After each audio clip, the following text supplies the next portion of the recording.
Elizabethtown, Orlando Bloom stars as a man. At the end of his rope, he gets fired from his job, he gets dumped by his girlfriend, then he finds out that his father has died. And co-star Kirsten Dunst isn't much help improving his image. Take a look. Louisville, Kentucky, huh? Home, business, or family? My dad. Oh, where does he live in Louisville? Actually, he's near Louisville. Louisville. Louisville. Louis. Vol. He's in Elizabethtown. Oh, good. Hope someone's driving you because the roads around there are hopelessly and gloriously confusing. Louisville. I'll keep that in mind. We'll keep them in mind. Please welcome Orlando Bloom and Kirsten Dunst.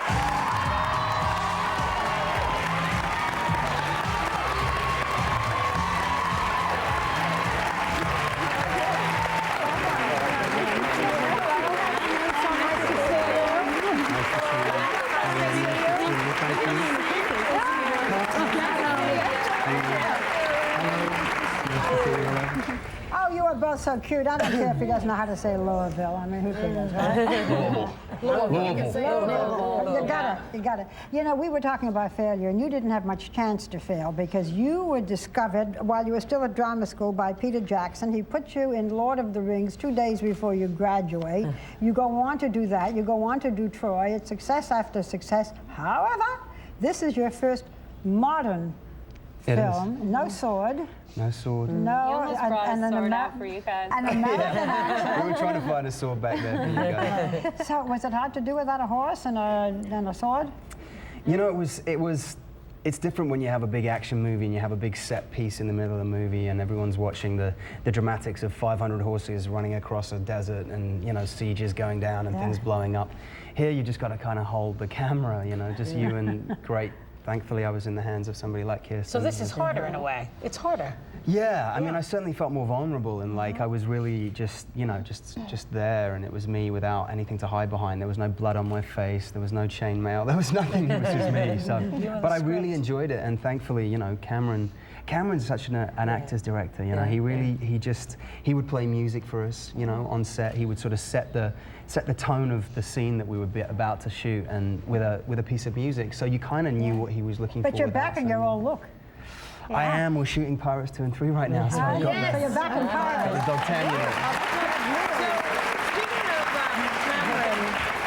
D'Artagnan. Speaking of Cameron Crowe, the director, Kirsten, it's really hard for me not to call you MJ because you know I want to say Mary Jane. Because all the little boys in the world, that's all they want to do is they want to marry Mary Jane. Okay. I'm very flattered. But he made Mary Jane audition. I hear. You actually auditioned? I auditioned for Mary Jane, too.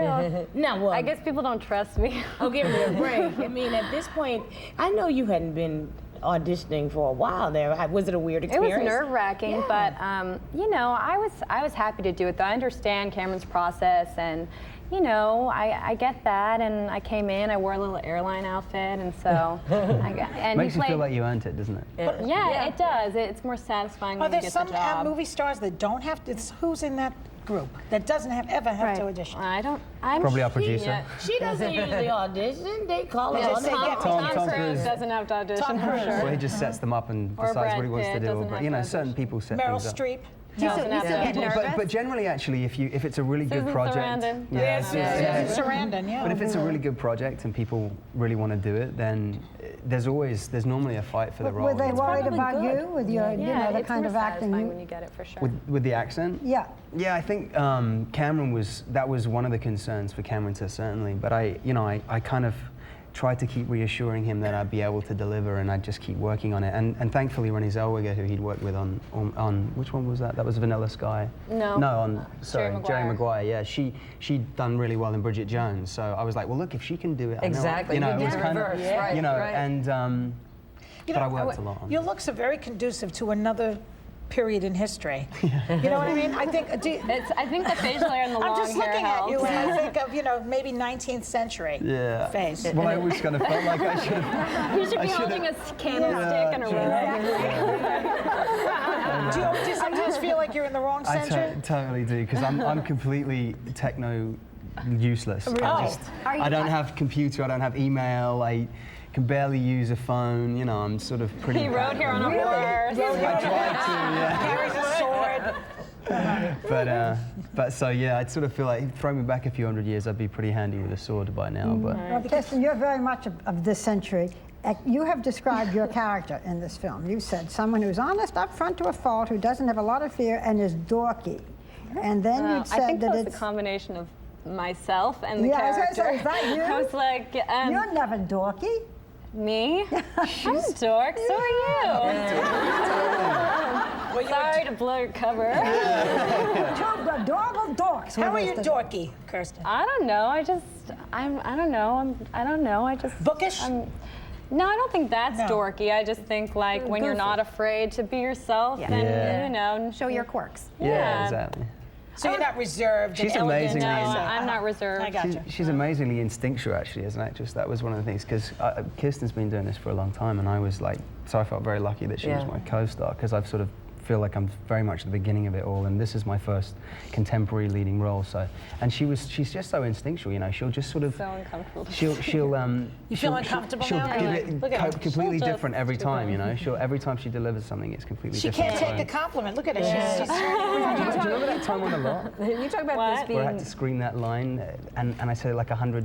I had this one line on set, and it was like, how does it work that somehow I disappoint you, but the guy who doesn't show up at all, he's a genius who's allowed to be preoccupied. Yeah. That was the line, and it's kind of a big line to get right. Yeah. And I did it literally like 150 times, and by the end I was going, do the birds have an opinion on this line? What about the sound guy? Anyone else have an opinion? And Kirsten was there going, no, emphasis on I. And I was like, thanks. You know, you said this, Orlando, this was your first contemporary role, but it had to hit a little close to home because Barbara mentioned in the movie you play a guy who loses your job, then you find out that your dad has died, and I know in real life your dad passed away when you were a little boy, when you were 4, and then you found out afterwards that he wasn't even your biological dad. Right. So- My mother's husband had died. So how did that play into how you Well, I kind of did had this best role? of both, really, because I have a great father who's actually behind the scenes right That's now. what I was going to say. Which Oh, this is so nice. And he's amazing. He's an amazing man and a great But he example. had been with you, but you didn't know But I that didn't know he your was my father, biological so I father. sort of mourned the idea of not having had a father growing up until I found out that I had a father. But it was kind of, you know, it sort of sounds much more interesting than it really was, because actually I have a really good family unit, so we're Jack kind of Nicholson has a I story was like just gonna that. say where that, yeah. His sister was his mother, mother, and his yeah. mother was his grandmother. Wow. Yep. Secrets. I got off light. Now I have to tell you, Orlando is really my son.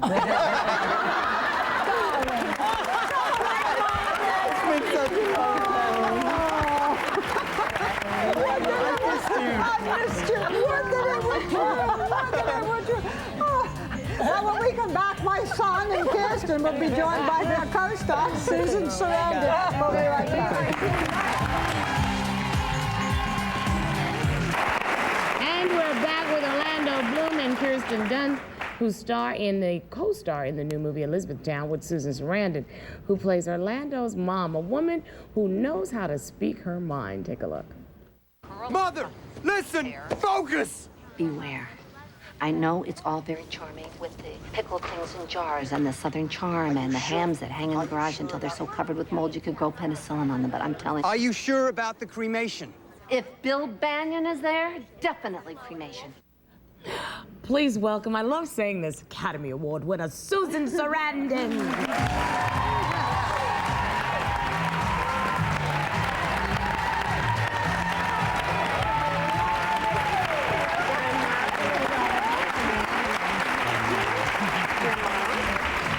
So you're really his mom, not me, huh? Yes, I would like to announce that right now.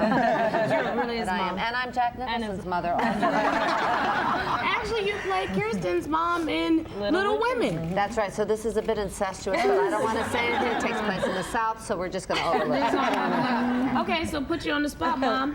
Who's the better child among the two This is siblings? so Sophie's choice. Pick one. Well, I have to say, let me think. He really had to do a lot more than she had to, because that was back in the old days. She was I don't know. That's not a very good question. Tricky one. I think She liked she to eat sold it. lemonade on the set with my daughter. Yeah. That was very productive of her. There you go. Very forward-looking in the real life. But he figured out how to bury his dad on the mill. So. Yeah, he had a very hard time. We were just, where was our dad during that? He was off at war. Yeah. I have so many of He these comes children. back, though. He comes back. So many of these children that, yeah. I don't know if have you ask for me. seen the film, because I know you don't like to watch yourself, that it's painful for you to I watch know, but yourself. that's why I do these films that I'm hardly in. But then I watch the movie and I go, wow, they were doing such a great job. Oops, here I come. And then I'm gone again for another 20 minutes, and then I just come back for a little bit. I haven't seen this version. No. I saw the longer version when we were all in Venice, but I haven't seen this version. So tonight I'll get to be amused. We're all going to, well, have you seen the new version? Uh-huh. Yeah, we I haven't have. seen it. It's good. Yeah. Yeah, it's And good. I love the last part. I think that's know. my favorite part. For someone who has small parts, you sure make an impact, Miss. Sure. I try. Thank you. Where do you keep your Oscar that you won for Dead Man Walking? Where do you keep it? In the bathroom. We have a bathroom that the kids call the famous bathroom because it's got all of the things on the wall. I don't know how it started. We live in a loft, so we don't have that At many. least you get to much see it all the walls. time. The guests see it a lot, and Tim, strangely enough, looks a little taller. I don't quite understand why. His is in there too, and then there's the other ones that are anatomically correct that are from other countries because they're, like the Italian ones all have, Oh, but that's Are you kidding? swords. Oh, kidding. Some of them. Oh, you're so shocked. No, we never thought of it. Is that really so? Some of them actually are anatomically correct, but not the Oscar. That's kind of, I don't know. That's He's a unit. I won't say what that looks like. Yeah. Speaking of anatomies, Orlando, I'm not going to speak about your anatomy today, but you had years ago, although I might, you had years ago a terrible accident. You broke your back and you thought you would never walk again, much less act. Tell us a little bit about that. Well, that was kind of my fiasco. I mean, Drew's journey, he sort of goes on this journey to learn to appreciate his own life. He's been in this fiasco, this failure and everything. And in the film? In the film, Drew goes on a journey to sort of learn to appreciate his life. So he meets this girl, he goes on a road trip, and he learns to appreciate his family, his friends, and come to terms with his loss of his father and fall in love with a girl. And for me, I had to fall 3 floors out of a window, which was kind of a dramatic thing to do, but I was trying to get onto a roof terrace, and friends had a roof terrace on their apartment, and I was 21, and... You were on drugs? No, I was totally, it was a Sunday afternoon, I just had a big lunch, and I thought I could just jump across, but instead I got into this sort of drain pipe thing that wasn't really a drain pipe, and I fell back 3 floors. And you were paralyzed for a while. Yeah, well, for 4 days, they didn't think I was going to walk again, and then they operated on me, and they gave me this plastic cast, and so I managed to get myself up. What did you think in those 4 days? Did you think my life is over? I was on a lot of painkillers, but I really didn't believe it. I was like, this is not happening to me. I'm just not, that's not what I'm doing in this world, you know what I mean? You It was walked like, out of that hospital. I did, like 12 days later, and they were kind of freaked out because they told me I'd be at least on my back for 6 months. And it was really one of those mind over matter things, It was like, that's not me, that's not my life, I can't deal with it. So. But I have the most respect for people who, have survived anything like that, and anyone who copes with life like that, because it's just contemplating it for a moment was just terrifying. So everything's a bonus now. One of the more thoughtful, gracious, for an actor to think of anybody outside of themselves is really unusual until they get into their 40s, maybe. And I have to say, I think that's probably part of what started you kind of in a different place. Yeah, you just sort of feel like everything's a bonus and you got to give it back, some way, because it really is, It's like, for Drew, it's funny as well because he gets obsessed with the momentary happiness of being able to buy the new car or the new suit, and we can all get caught up in that idea of, you want to earn enough money to be able to buy that thing. As soon as you buy it, it's like, okay, what did that do for me? Nothing. You know what I mean? What's next? Which probably leads to like your point. I read, Kirsten, that although you've been very successful growing up in a business, you don't really advocate kids getting into the business. Oh, me? Well, you only have so much time being a kid, so if you want to act, do school plays, there's always time, and kids should veg out and only have the biggest problem be getting their homework done. And be a kid. Yeah. Do you agree with Susan that most actors are very self-involved? I mean, Under I've been 40? really lucky. I've been really lucky with the people, working with Orlando. Well, Jake's very special, I can't really think of you know, I don't want to collaborate with people like that. So, and you kind of can tell the people who are like that. Right. But it's a business that tells you the most important thing is you. So it's really somebody special who And stays babies you, grounded, and too. especially if you're living in LA where you're very isolated from everything but the business. That's true. You know, it's That's why you hard live in New to- York, Susan? Is it less- I like to be able to walk around. I like to be grounded and, you know, do everything on foot. And I have my hood and I got my, you know, everybody, you know, A little bit of normalcy, even in this crazy Well, town. no, I think normalcy is a little overrated, but at least I, you know, but at least I know where, you know, the people around me. It gives you a sense of place, and I also like not being afraid of my neighbors and Knowing who they are. knowing who they are, and they know me. My kids can walk to school, you know, they have a sense of humor, they're tough. They're tough. They're New Yorkers. They're New Yorkers. They have a good sense of humor. Orlando, Kirsten, and Susan are sticking around, and when we come back, we're going to meet the matriarch of the family in Elizabethtown. And she didn't even bring any food. Paula Dean. Yes, she did. They're right there.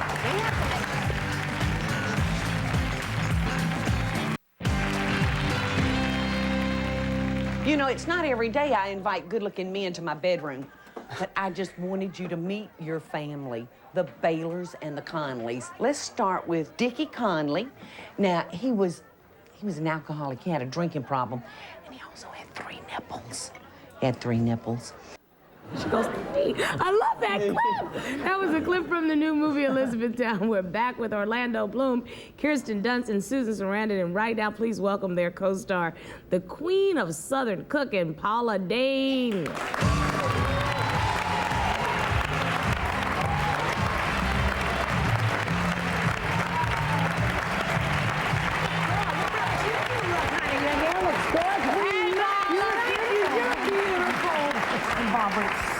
I'm so glad to see you, Paul. Looks good. What am I Sit down. Come sit. Hey! Sit down. My eating buddy. What's going on? You didn't bring me any food. I'm so done with you. I just don't even know what to do. cooking today. I know, and you know that annoys me. How does this Savannah, Georgia girl, star of the small screen cooking, become a big movie star? Was it fun? Yeah, oh, it was fabulous fun. A lot different from my show as I know it. But I got a call 2 days before I was getting married. And of course, I was in Savannah filming my wedding, trying to get married. And my office manager said that Paramount had called me. And I said, what are I can't cater chicken that far. You know, why are they calling me? And so finally, I'm embarrassed to say, it took me 4 days to return the call. And they explained to me about this film. They said it was a small role, but one that was important to the movie. And that Tom Cruise and Cameron Crowe was working on. So, You said I didn't have nothing else to do, husband. Wait a minute, baby, I got to go. yeah, so, you know, they could hear, Gail Levin could hear the trepidation in my voice. So she said, let me have Cameron call you tomorrow. And I said, yeah, right. Well, he called. And So? I saw how kind he was. I can't say enough good things about Cameron. But look at this cast that you're Well, I know it. I know. And by the Who way, is on crack out there? Somebody is on crack. What am I doing sitting here? by the way, as you can see, What am I doing here? Are you on crack? Somebody's on crack. I just got to find out who it yeah, is. we have to point out that this film is a comedy because we made it It's sound funny, yeah. And I can see why. Suicide and death are funny. Yeah, you kind of have to laugh at them. Love your song. See But family yeah, I come mean, together. these 3 people are amazing. They are amazing. I was just... You can say it again. Say it again. Y'all are amazing. Each one of the 4 of them have such a funny scene. When she starts talking about 3 nipples, that is hilarious. This was reaction to her husband dying. Everybody's in the theaters just laughing and laughing. I mean, Yeah, that was the sad part of the that movie. was so not sad. That was so funny. In your kitchen, you were acting like a lunatic. It was great. That's when I was on crack. That was funny. Okay, on crack. And the 2 of them together, that's romantic comedy at its best. In case you haven't figured it out, I like the movie. But you know, when we talk about this cast, because you're really each of you is so And, you know, each of you is so terrific in your own way. But when you walked out Orlando, with all due respect to everybody, the RV woman goes, ah! So, you know, you have to go through this hottie, heartthrob, sex symbol. Is that good or is that awful? Oh, look, it's because of these people that I get to do this, you know. It's really, it gives me the opportunity to do what I love, you know. And, you know, Paul Newman's one of my greatest idols, and I'm sure he was a pin-up in his day. He and was, Johnny wasn't he? Depp, and you know, the Beatles. You know, they've all been pin-ups at one time And or another in Orlando's their a life. good guy, so it's a good He person to is, look y'all. up to. He's a gentle. Yeah. I think it's so great that man. you take it, because a lot of people, you know, say, oh, I hate it, and I really, you know, you have fun with it. They're lying. They're lying. That's like cool. Did you ever see The Witches of Eastwick? But this one was a hot number in that one. Susan Sarandon. When I it was remember. Jack Nicholson's mother. Susan's so hot still. Isn't that crazy? So now the two of you are working on a highly anticipated sequels, obviously. You finished Spider-Man? No, 3 we start in January. You start in January. You get to be Mary Jane again. Oh, we love Mary Jane so much. Mary Jane is the girl, okay? Orlando, you pirating all over again? Yeah. Back with my sword. I love it. Yeah, And no, you gonna wear one of those white ruffled shirts like I like you to wear them. Romantic. You must wear the white ruffled shirt. It's about the white ruffled shirt. Aren't you interested in the shoes? I like I thought that. you were the shoe person. Yeah, but you know what? When the man puts the white ruffled shirt on, it's all about the white ruffled shirt. But in this film, you all will love it. If you like romance and fun and good acting, you'll like Elizabethtown. Our thanks to Orlando Bloom, Kirsten Dunst, Susan Sarandon, and our girl Paula Dean. Better bring some food the next time. Elizabethtown opens nationwide today, and everyone in our audience is getting the best CD soundtrack you will hear in a long time. Elizabethtown will be right back.